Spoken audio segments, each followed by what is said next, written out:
So government of Pakistan has always been concerned about the social welfare.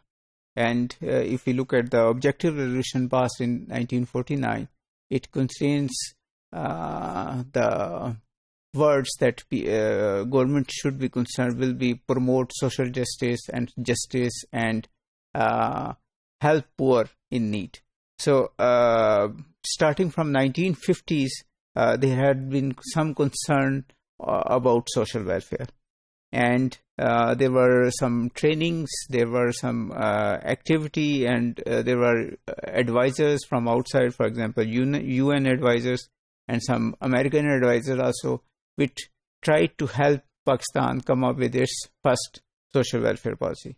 So the two UN advisors which were very important and played a significant role in the first social welfare policy, which came in mid-1950s, was Dr. John Joe, who was the advisor on social welfare and administration, and Mr. Roger Wilson, which was advisor to the Planning Commission on social sector planning.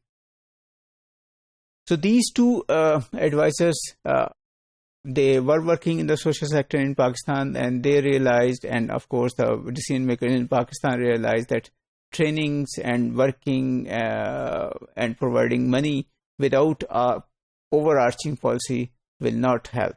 So they decided to come up with a policy. The UN advisors recognized the role of Islam, important role of Islam in the social welfare, the role of Zakat, Ushr and Bait al-Mal.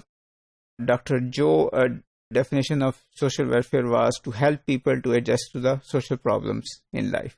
So the idea was that they are social problems, and social welfare will help people reduce the effect of social problems in their life. So people will, the objective of the social welfare policy will be to help people help themselves.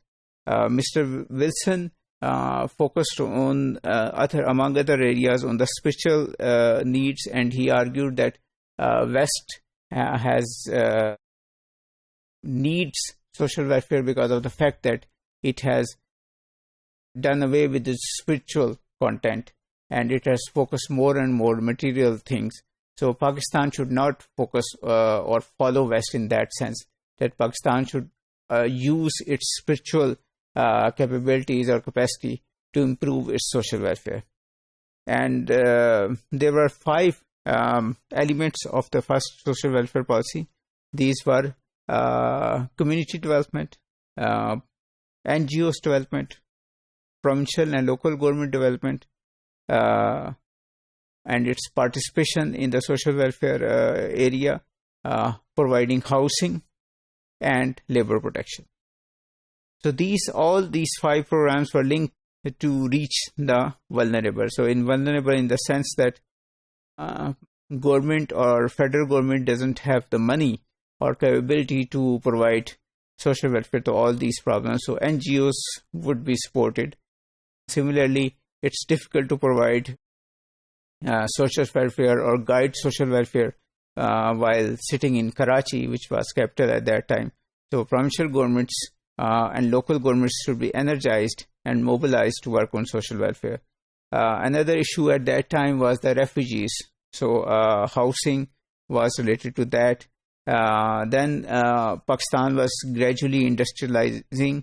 So the labor problems was also one of the areas which first social welfare policy looked into. Unfortunately, there were many extensive discussions, but it was not implemented. The health minister, A.M. Malik, who was the key policy entrepreneur as far as social welfare policy was concerned, he was posted as ambassador to Austria. He went away. Then there was this martial law in October 1958. So there was no policy. That policy, the first social welfare policy, was not really implemented. Thank you.